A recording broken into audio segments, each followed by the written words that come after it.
ये उन दिनों की बात है जब भारत सिर्फ जमीन का टुकड़ा नहीं था, बल्कि इज्जत, संस्कार और स्वाभिमान की पहचान था। जब तलवारें सिर्फ लोहे की नहीं होती थीं और मुकुट सिर्फ सोने के नहीं, कुछ मुकुट आत्मा पर पहने जाते थे। और इतिहास के उन्हीं पन्नों में दर्ज है हल्दी घाटी, एक युद्ध जिसकी जीत आज भी तय नहीं हुई। 16वीं शताब्दी का भारत, उत्तर से लेकर दक्षिण तक मुगल साम्राज्य का विस्तार तेजी से बढ़ रहा था। अनेक राजपूत राजाओं ने सत्ता के आगे समझौता कर लिया। कुछ ने संधि की, कुछ ने रिश्ते बनाए और कुछ ने तख्त बचाने के लिए सिर झुका दिया। लेकिन अरावली की पहाड़ियों में बसा मेवाड़ अब भी स्वतंत्र था, और इस स्वतंत्रता का नाम था महाराणा प्रताप। महाराणा प्रताप केवल एक राजा नहीं थे, वो एक विचार थे कि स्वतंत्रता जन्म सिद्ध अधिकार है, भीख नहीं। अकबर ने कई बार संदेश भेजे, सम्मान, पद, मित्रता, सब कुछ देने का प्रस्ताव, लेकिन हर प्रस्ताव का जवाब एक ही था, मेवाड़ झुकेगा नहीं। उनके लिए राज्य से बड़ा था स्वाभिमान और सत्ता से बड़ी थी स्वतंत्रता। दूसरी ओर था अकबर, एक दूरदर्शी शासक, एक संगठित साम्राज्य का निर्माता।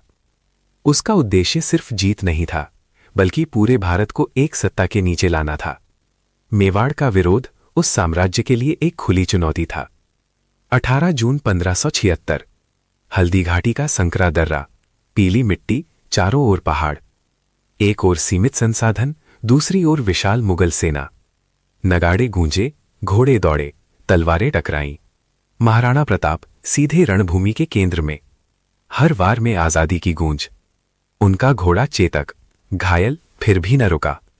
एक आखिरी छलांग और बलिदान अमर हो गया। संध्या ढली, मैदान मुगलों के पास रहा। इतिहास की किताबों में लिखा गया मुगलों की विजय। लेकिन महाराणा प्रताप ना पकड़े गए, ना झुके, ना पराजित हुए। उन्होंने जंगलों में रहकर मेवाड़ को फिर से खड़ा किया, कई दुर्ग वापस जीते और जीवन भर स्वतंत्र रहे। अकबर के पास दिल्ली का तख्त था, सेनाएं थीं, सत्ता थी। महाराणा प्रताप के पास ना महल था, ना ऐश्वर्य, पर था आत्मसम्मान। और इतिहास गवाह है, सत्ता समय के साथ बदल जाती है, लेकिन आत्मसम्मान युगों तक जीवित रहता है। तो सोचो, जिसने युद्धभूमि जीती और जिसने आत्मा नहीं हारी, विजेता कौन था? हल्दी घाटी एक युद्ध नहीं, एक विचार है, एक सवाल है जिसका जवाब इतिहास आज भी ढूंढ रहा है।